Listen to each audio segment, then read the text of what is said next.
In the last video, I talked about the official Android 16 terminal that lets you run Debian Linux virtual machine. Now in this video, we are going to test running Docker, Ollama, and setting up a simple cloud OS using Casa OS, which allows you to run services like Jellyfin, Plex Media, and much more.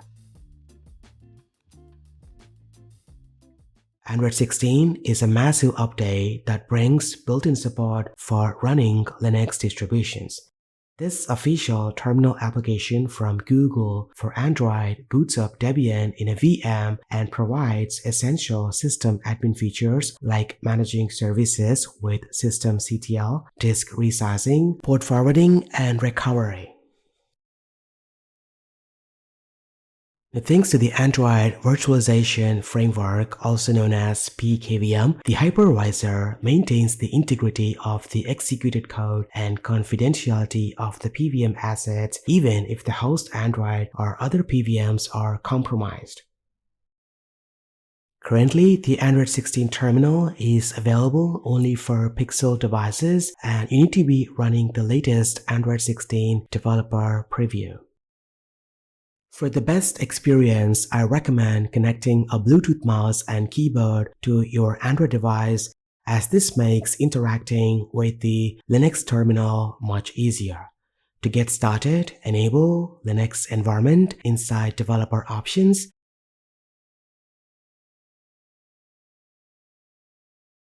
and disable Child Processes restriction. After that, the terminal application will appear in your app drawer.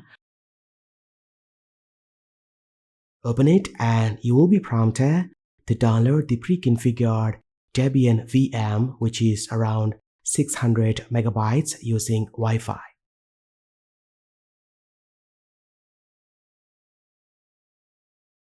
Once downloaded, you are ready to start using the Debian CLI.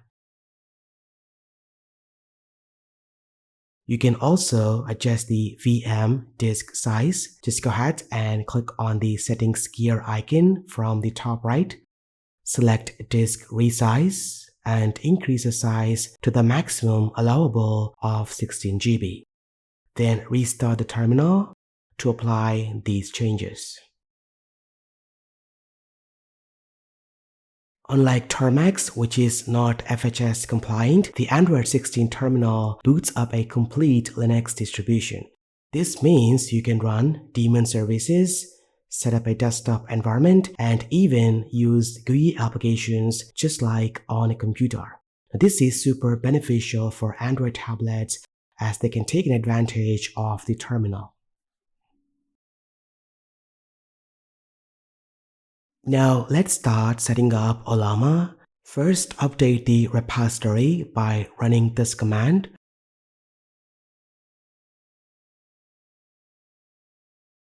Next, visit the Ollama website, copy the installation URL, and paste it into the terminal to begin the process.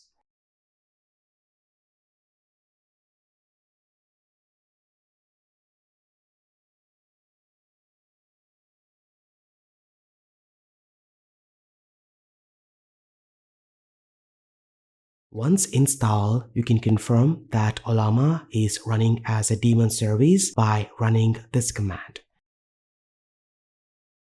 Now let's download the Llama 2 billion model and test it out. Unfortunately, we cannot run large language models like Llama 3 or Mistral due to the limited system resources. Now run this command to start Llama. You will see the prompt is ready and you can interact with the model by typing your queries. For example, I asked to write a Java code snippet explaining polymorphism.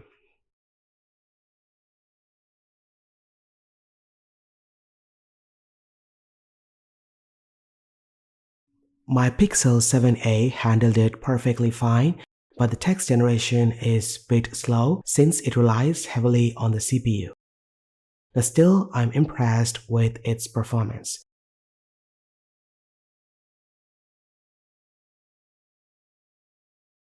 you can interrupt the output with Ctrl+C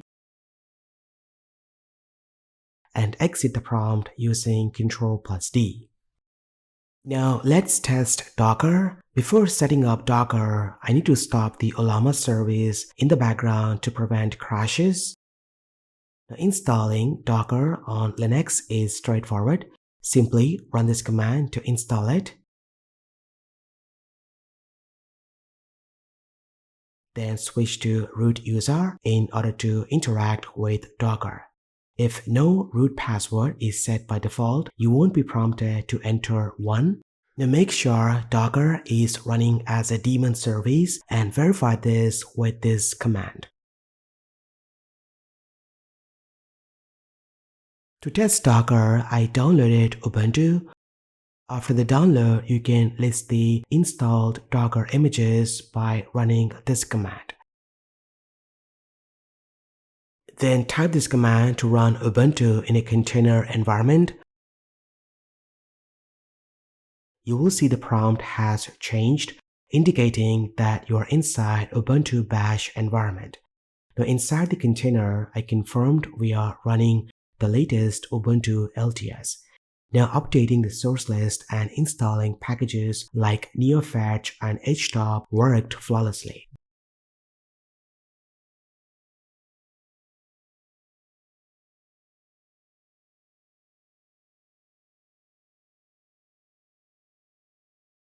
To exit the Ubuntu container, you can run this command and press enter.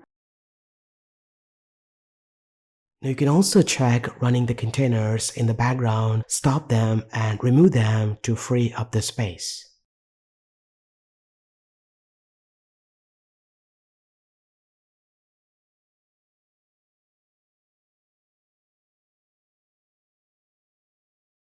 Lastly, let's set up a Cloud OS using CasaOS. Now visit the CasaOS website for more details.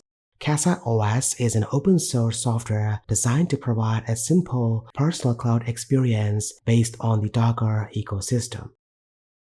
Now go ahead and copy this code and paste it inside the terminal and install it.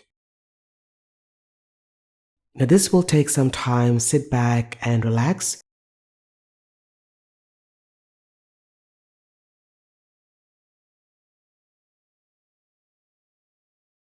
Once done, CasaOS will start automatically.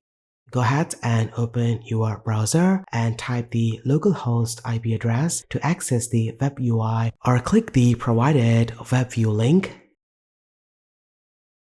Now you can see CasaOS is running.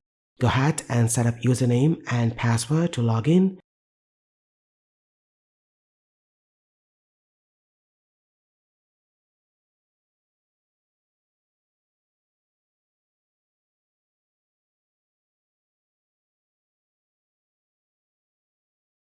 The App Store inside CasaOS allows you to download applications like Jellyfin, Plex Media Server, and much more.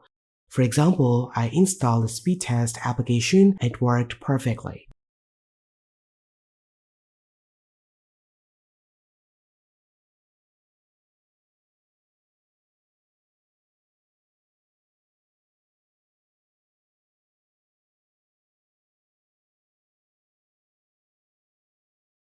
To return to the terminal, I had to close and relaunch it to ensure CasaOS was running in the background. You can always use a Chrome web browser to access the CasaOS web UI.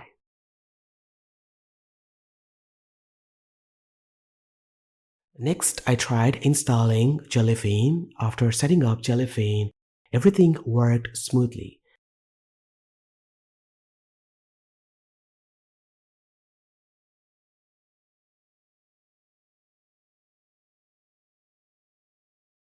Overall, I would say Android 16 appears to be one of the significant updates in recent years. Thanks to Android Virtualization Framework, Android devices can now run virtual machines and emulate other operating systems. And that's all for now. What do you guys think about the Android 16 terminal? Let me know in the comment section down below. Thank you so much for watching. This has been KSK Royal. I will see you in the next one.